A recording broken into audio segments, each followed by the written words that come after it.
موږ دا بحث وایو چې د قرآن کریم فهم څونه عظمت لري او قرآن کریم خپله د دې څومره قدر عظمت بیان کړی دی او قرآن کریم په خپلو الفاظو باندې دې ته کم الفاظ استعمال کړي چې کم سړی قرآن کریم زده کړي قرآن په خپلو الفاظو هغه ته کم تعبیر ذکر کړی دی.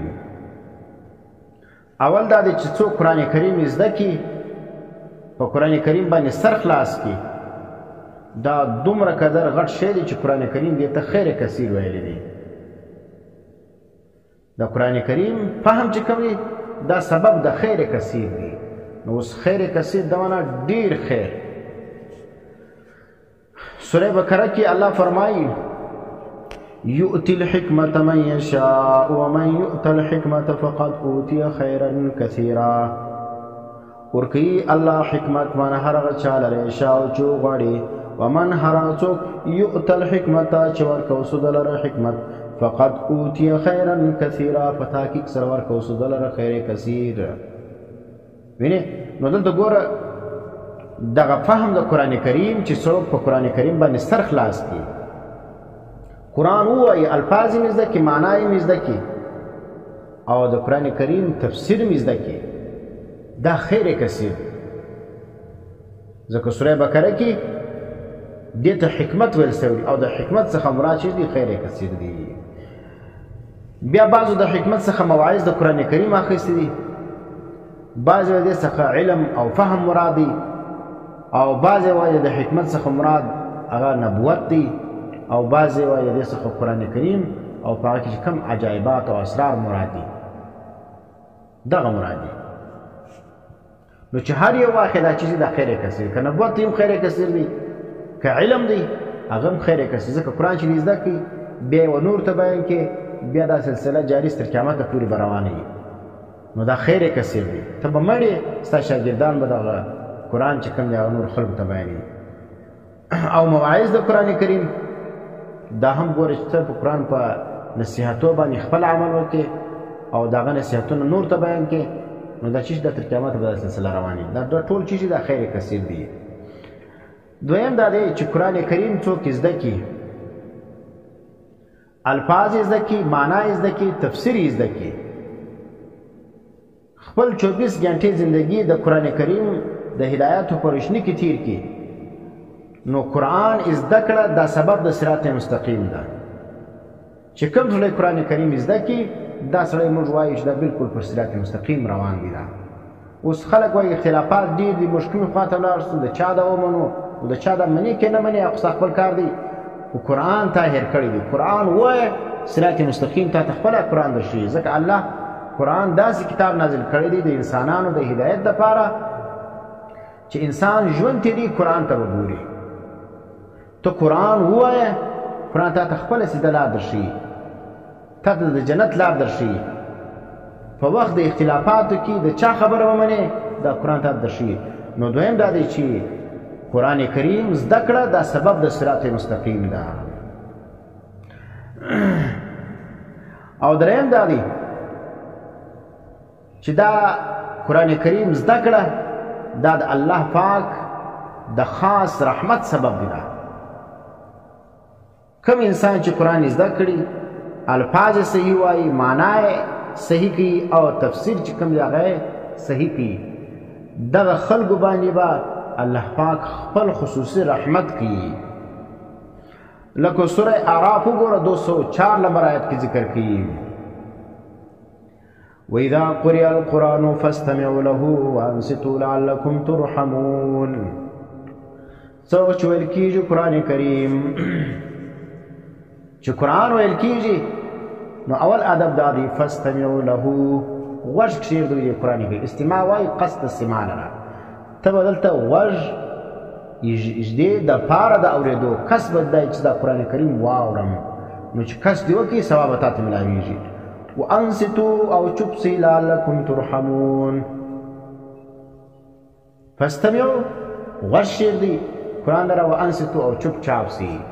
ګایېږي مه د قرآن کریم د ویلو په وخت کې چې ګایېږي نه آداب یې کوي د قرآن کریم پر تا باندې به د الله پاک خصوصي رحمتونه کې ځکه لعلکم ترحمون. او څلورم دا دی چې کوم څوک قرآن کریم صحیح زده کړي، د قرآن کریم صحیح علم حاصل کړي د ښو علماو څخه، د دې سړي په ژوند کې به خوشحالي وي، ځکه د قرآن زده کړه دا سبب د فرح حقیقي دی. سوره یونس وګوره 58 روایت کې قل بفضل الله وبرحمته فبذلك فليفرحوا خير مما يجمعون. قل ورته بفضل الله، په فضل د الله باندې، د فضل څخه مراد چې دی اسلام دی، معنا د الله په اسلام باندې چې دین دی، وبرحمته او د الله په رحمت باندې چې قرآن کریم دی. مفسرین وګوره هغه د فضل څخه مراد چې دی اسلام دی او د رحمت څخه مراد قرآن دی. نو په اسلام او په قرآن باندې ته څه وکړه؟ فبذلک فلیفرحوا، په دې باندې دی خوشحالي وکړي، په دې باندې دی خوشحاله سي. اوس د خوشحالي مقصد څه دی؟ چې انسان هغه شی زده کړي، عمل به وکړي، نورې ته بیان کړي، بس دا خوشحالي ده. دا مقصد نه دی چې ډانسونه وکړي، ډولونه بجاو کړي، اتڼونه وکړي. وینې؟ او بعضو خلکو خو د دې آیت څخه جشن عید میلاد النبي هم ثابت کړی دي. دومره بې عقلان، دومره ناخبره انسانان بیا ټیک ته میلاد ځین ثابتوي، نو دغه فلیفرحو دا مقصد دی چې ته ډولونه ووایه، ته جلسې قایم کړه، ته بلپان ولګوه، ته جنډیانې ولګوه او دې ته دین ووایه، په دین کې جلا اضافه وکړه د فلیفرحو د وجې. بیا دا امر د چیز دپاره دی؟ فرض دی، مستحب دی، کم حکم دی؟ بیا دا آیت چې کوم دی دا صحابه ولیدلی ولو، هغو د دې څه میلاد ولې نه و ثابت کړی؟ دا آیت خو اول پر نبي علیه السلام نازل شوی دی، نبی علیه السلام د دې څخه میلاد نه دی ثابت کړی، او صحابه کرامو د دې څخه حکم د میلاد نه دی را ثابت کړی، استحباب نه دی را ایستلی. دا رقم د هغه وروسته 4 امامان راغلي دي چې نن د امت مسلمه اکثریت په دا 4 پسې دي، هغو د دې څخه میلاد نه دی ثابت کړی. نو فلیفرحو معنا خوشحالي وکړي. که نبی علیه السلام مراد سي د رحمت څخه، نو هم پروا خو نه لري، فلیفرحو خوشحاله سي. خوشحالي خو د هغه د پورې انسان ته یو ښه کار پیښ سي، نو په هغه باندې چې شي خاندي، خوشحالي په زړه کې پر چهره باندې د خوشحالي اثرات معلومیږي. نو دا چې فبذلک فلیفرحوا، په دې باندې خوشحاله سي. هو خیر مما یجمعون، دا ډېر غوره دی مما د هغه څه یجمعون چې دی جمع کوي. څه معنا؟ مال او دولت او پیسې چې انسان جمع کوي، نو دغه اسلام او قرآن کریم د هغو باندې عمل کول، د هغو باندې ایمان راوړل، د هغو زده کړه، دا ته د ټولو دنیا مال او دنیا چې کوم دی هغه چې دی دا افضله دی. دا چې قرآن کریم چا زده کوي، نو دا چې شلو دا ته بس فرح حقیقي ملاویږي، اطمینان به ملاویږي. چا قرآن زده کړی دی هغه بالکل مطمئن دنیا کې. او پنځم دا دی چې د قرآن کریم زده کړه دا سبب د الفت او د محبت دی په مابین د انسانانو کې. چې کومو کسانو قرآن کریم ویلی دی د هغو په مابین کې ډېر محبت وي او زوال د عداوت د مابین راځي. چې چا قرآن کریم ووایي د هغو د منځه به دښمنیانې لرې کېږي. صحابه کرام وګوره د هغو ژوند د اسلام مخکې څه رقم ولو، کومې دښمنیانې ول د اوس او د خزرج مابین کې، او دا رقم چې بیا څه وخت اسلام رالی، قرآن کریم رالی، بیا ته د دوی ژوند وګوره په دوی کې کوم انقلاب راغلی دی. ویؤثرون علی انفسهم ولو کان بهم خصاصه، خپله بې ضرورت تلو لیکن خپل ورور ته به هغه شی ورکوي، ایثار چې ورته وایي. نو دلته دی ګوره قرآن کریم په کار چې مسلمانان زده کړي، ویې وایي الفاظ. اول خو موږ د قرآن کریم الفاظ سم نه دي زده. چې کوم لمونځونه موږ کوو، زموږ په لمانځو کې قرات نه دی سم، بیا الحمدلله داسې یو صورت دی چې په هر رکعت کې ویل کېږي. د الحمدلله قرات زموږ نه دی زده. څوک به غیر المغضوب علیهم ولا الضالین. اوس دا بریلمیان خو پر دې لګېږي چې تاسو ځواب مه وایاست، زوای مه وایه، ظالم مه وایه. نو ټیک دی، دا خبره دې صحیح ده، ځواب به هم نه وایه، ظال به هم نه وایه، ذا به هم نه وایه. لیکن تو خو خدا وایه دا خدا ته کوم ځای کې راغلی موږ دا بریلویانو څه دا سوال کوو دوی زموږ پر دې علماو باندې لګېږي حالانکې هغه مخرج سم ادا کوي هلته صرف سامعینو ته د ضاد اواز چې دی راوباسي هغه د ضوا سره مشابه وي نو دوی دا ضوا وایي یا ذال وایي یا ذا وایي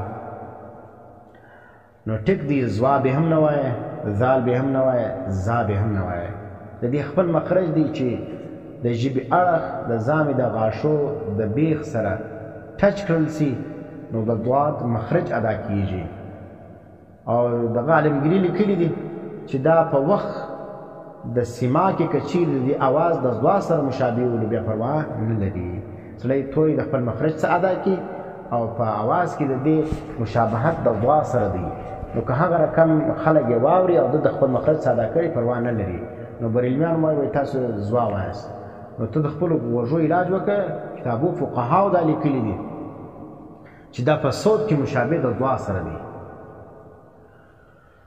او بل دا دی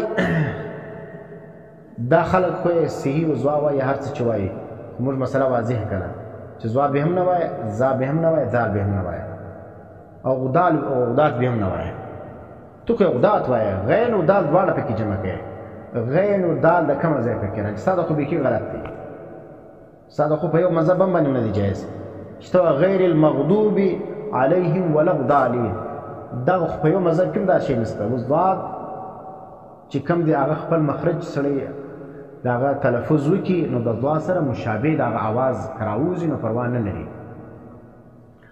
نو دا کوم کتاب لیکلی چې تاسو غدات وایاست غین و دال د یو توري د هغه مخرج ته غین او دال په هغې کې اضافه کوي نو غیر المغضوب ولا الضالین دا بالکل غلط دی دا اکثره بریلویان چې کوم دی هغه دغه توري قرآن نه چې راسي بس دا رقم د قرآن سره د دښمني ده اوس دغه دی د ضاد مخرج هم دی په ضوا وایي وینې تور دا پلانې نوم چیش دی فضل دی او دا اودس ته چیش وایي وضو وایي وینې او چیش وایي که الله پر موږ فضل او احسان وکړي دلته دی فضل وایي فضل الرحمن وایي وضو وایي لیکن قرآن ته چې راسي وایي ذلک فضل الله وینې ذلك فضل الله ودلته فضل الله ده کوم ځای غیر المغضوب ولا الضالین دغه غین و دال مخرج د ضاد د چا ذکر کړی دی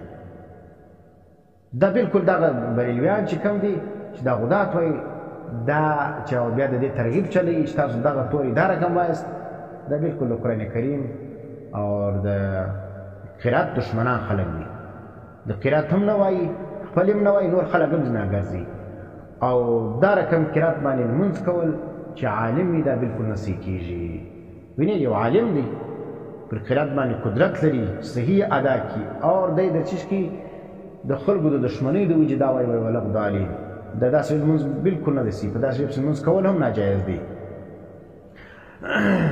نو سبب دا موږ دا پنځم دا شی ووایي چې قرآن کریم زده کړه دا سبب د الفت او د محبت دی او زوال د عداوت دی دا چې د مسلمانانو په مابین کې به دښمني چې کوم هغه ختمیږي سوره ال عمران وګورئ 103 نمبر آیت کې واعتصموا بحبل الله جميعا ولا تفرقوا واذكروا نعمة الله عليكم إذ كنتم أعداء فألف بين قلوبكم فأصبحتم بنعمته إخوانا واعتصموا کلک ونیسئ بحبل الله رسید الله جميعا ټول دا مه کوئ چې یو چا نیولې ده او نور چې کوم هغه په بل رسیب پسې روان دي په نور چا پسې روان دي نو تاسو که غواړئ چې په ټول مابینځ کې محبت راسي ګډ مسلمانان دي په یوه وار باندې د قرآن کریم رسۍ مضبوطه ونیسئ ولا تفرقوا تفرق مه کوئ اختلاف مه کوئ خپل منځ کې جګړې مه کوئ اختلافونه مه کوئ واذکروا یاد کی نعمت الله نعمت الله چې قرآن کریم دی نګور دلته قرآن ته نعمت ویل سوی دا قرآن پر انسانانو باندې د الله پاک ډېر غټ نعمت دی الله وایي تی دغه نعمت یاد کی وینې الفاظ یاد کی معنا یاد کی او په دې باندې عمل وکړي نو اوس دلته واذکروا تاسو یاد کی نعمت الله د نعمت الله اذ کو علیکم چې کړو پر تاسو باندې اذ کنتم اعداء هغه وخت در یاد کې هغه یاد وخت کم دی چې تاسو دشمنان والاست او قرآن رالی دشمنی مو ختم شوله. اذ کنتم اعداء تاسو دشمنان فالف بین قلوبکم الله محبت راوستي په سبب د قرآن باندې فضلو تاسو کې. قرآن سبب د الفت دی په مابین د زړه د مؤمنانو کې، لیکن صحیح سبب د الفت چې کوم بیا به چې دی قرآن کریم زده کړه دی. چې قرآن زده کړې او عمل باندې وکړې نو ستا او د بل منځ کې به بیا محبت راځي. فالف بین قلوبکم الله محبت راوستي مابین زړه تاسو کې. فاصبحتم بنعمته نو وګرځېدل تاسو په نعمت خپل باندې اخوانا ورونه. د الله د دې نعمت په وجه باندې تاسو ورونه سولا سره. دلته د حبل الله څخه څه دی؟ دا رسۍ څخه مراد چې دی قرآن کریم دی. او بل آیت کې چې قرآن کریم ذکر کوي وکنتم علی شفا حفرة من النار فانقذکم منها، واستاسو علی شفا په کناره باندې حفرة دغه کندې من النار د اور، معنی د جهنم د کندې په کناره باندې تاسو ولاړ ولاست. فانقذکم منها الله تاسو راوکشلاس بچاوې کلاس منها د دې کندې څخه. څه معنی قرآن کریم نازل سلو د جهنم څخه تاسو بچاو سولاس. شپږم دا دی چې څوک قرآن کریم زده کړي پر دا زړه به د الله پاک برکات نازلیږي.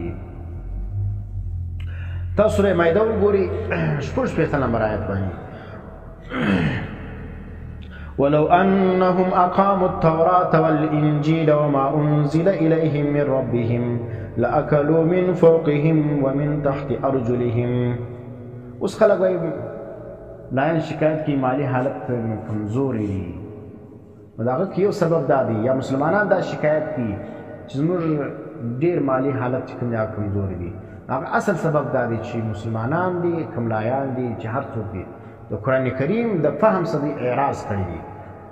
قرآن تلاوت نسته، د قرآن معنا تذکره نسته، د قرآن کریم تفسیر نسته. نه خلک قرآن په الفاظ زده کوي، نه معنا زده کوي او نه داغه تفسیر زده کوي.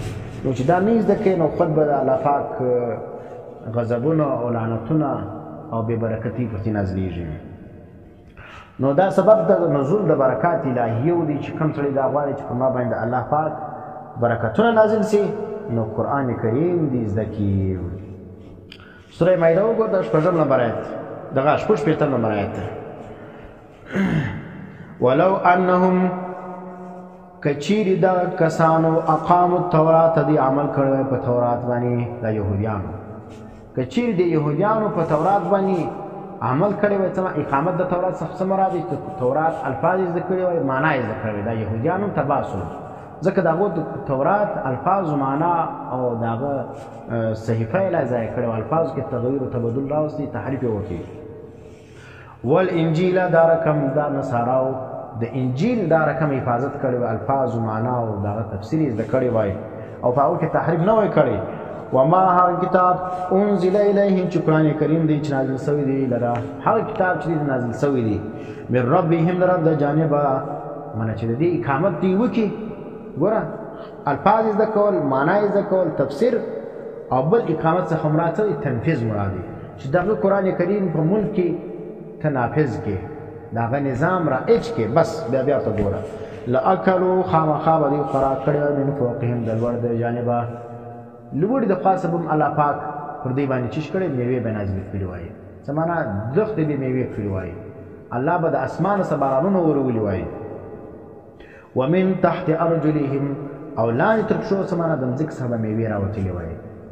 لوړې میوې بارانونه دي یا د درخت میوې دي او لاندې میوې چې کوم دی هغه چې په ځمکه کې لاندې انسانانو وي، دغه مراد دی. دا ټول به الله معنا د لوړ او د لاندې جانب څخه به الله پاک ورنه پر دوی باندې د خوراک انعامات کړي وای. نو چې قرآن نه وایي، الفاظ یې نه زده کوي، چې څوک یې سم وایي پر هغو باندې غلط فتواوې لګېږي، نو به خود دا رقم عذابونه پر انسانانو باندې موجود وي. دا شپږ شیان سلو آخر شی له موږ ذکر کوو چې دغه قرآن کریم زده کړه او فهم چې کوم دی دا د الله د رضا سبب دی. په دا باندې انسان ته نصیحت حاصلېږي. که سړی غواړي چې زه نصیحت حاصل کړم نو قرآن دې زده کړي او دغه نصیحت چې کوم دی دا به آخر د دې منتها چیرې د الله رضا لوي چې دا نصیحت تا وکړي په دا نصیحت دې عمل وکړي بس الله به ستاسو خوشحاله وي. سوره قاف کې وګوره 88 نمبر آیت کې ان فی ذلک لذکرى لمن کان له قلب او القى السمع وهو شهید. یقینا په دې قرآن کې لذکرى ډېر نصیحت دی. لذکرى خامخا نصیحت دی. ګوره قرآن کریم الله خپل ذکر کوي چې په دې قرآن کې نصیحت دی، په تاکید ذکر کوي چې خامخا نصیحت دی. خو د چا دپاره دی؟ شرط یې دا دی لمن د هغه چا دپاره کان له قلب چې د دپاره زړه وي. زړه خوار انسان دی، څه معنا؟ د فهم زړه پکې وي، غافل زړه نه وي. او القى السمع او د کښېږدي غوږ وهو شهید او د خپله هم حاضر وي. وهو شهید دی هم حاضر وي.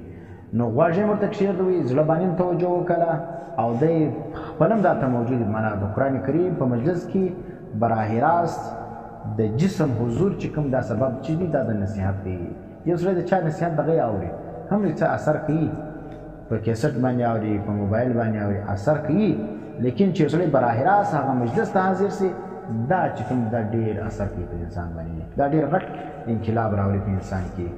نو په کار دی چې موږ قرآن کریم زده کړو. د قرآن کریم د فهم چې کوم دی هغه موږ اووه شیان ذکر کړو.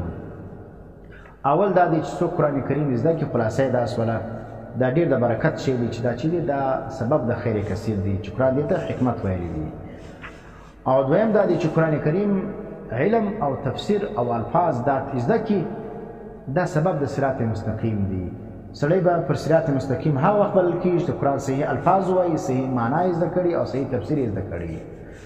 او دریم چې کوم دی د قرآن کریم فهم چې کوم دی دا سبب د الله د رحمت خاصه دی. دا پر کم انسان چې د قرآن کریم صحیح الفاظ وایي او بیا صحیح ترجمه کوي، صحیح تفسیر کوي، پر دې باندې به د الله خصوصي رحمتونه کېږي. او څلورم دا دی که انسان پریشان دنیا کې او غمجن وي نو دی وایي زه خوشحاله سم. د خوشحالۍ دپاره صحیح سبب دا دی چې د قرآن کریم الفاظ معنا تفسیر زده کړه، د صحیح علماو سې زده کړه.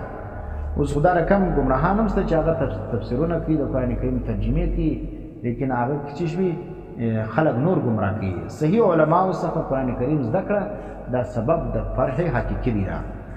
او شپږم شی دا دی، پنځم شی چې قرآن کریم زده کړه دا د انسانانو منځ کې محبت او الفت راولي او د انسانانو د منځ څخه دښمنۍ لرې کوي. او شپږم دا دی چې دا سبب د نزول د برکات الهیو دی چې څوک قرآن کریم زده کړي یا کوم معاشره کې د قرآن کریم زده کړه موجود وي، د هغه معنا وي، د هغه باندې عمل موجود وي، په دا معاشره باندې به برکات الهیه چې کوم دی هغه نازلیږي. او اووم شی چې کوم دی دا چې دی دا د الله د رضا سبب دی. نو چې کوم سړی قرآن کریم زده کړي نو دا به د قرآن سره نصیحت اخلي او دا سره نصیحت چې کوم دی دا به سبب د شي د الله د رضا وي. الله پاک دې موږ ته په دې خبرو باندې عمل کول توفیق راکړي. الله پاک دې قرآن کریم فهم او علم زموږ په معاشره کې راولي او الله پاک دې قرآن کریم دغه نظام په دې ملک کې نافذ کړي چې بیا به موږ ته څه حاصل شي؟ پر حقیقي به حاصل شي، د الله خاص رحمتونه به هم شي، صراط مستقیم به هم شي او برکتونه به هم نازل شي او دشمنیانی به هم لرې شي، محبتونه به هم راشي او خیر کثیر به هم موږ ته حاصل شي. واخر دعوانا الحمدلله.